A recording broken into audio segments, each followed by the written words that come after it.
आणि बीडमधील संतोष देशमुख हत्या प्रकरणातला फरार असलेला आरोपी कृष्णा आंधळे यानं जर पुरावे नष्ट केले तर त्याची संपूर्ण जबाबदारी प्रशासनाची असेल असं धनंजय देशमुख यांनी म्हटलंय। मुख्यमंत्र्यांनी या प्रकरणाची दखल घ्यावी अशी मागणीही धनंजय देशमुख यांनी केली। संदर्भात आम्ही डायरेक्ट एसपी साहेबांशी चर्चा केली। एसपी साहेब म्हणले आरोपी सापडल, पण तो खूपच शातीर आहे, अडचणी यायला तपास करायला, तो शोधायला।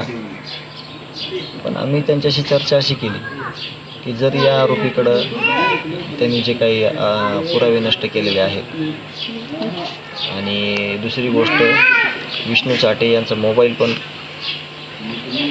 त्यांनी लपवलेला आहे, त्याच्यात पण भरपूर पुरावे आहेत, ते समोर आले पाहिजेत।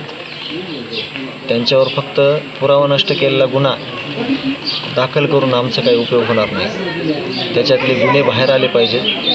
याच्यात जर कुठं कच्चा दुवा आमच्या प्रकरणामध्ये राहिला तर त्याचे सर्वस्वी जिम्मेदार हे प्रशासन राहील, ही यंत्रणा राहील आणि याची जिम्मेदारी जी मुख्यमंत्री साहेबांनी घ्यायला पाहिजे। या न्यायाच्या प्रक्रियेमध्ये प्रत्येक लोकप्रतिनिधी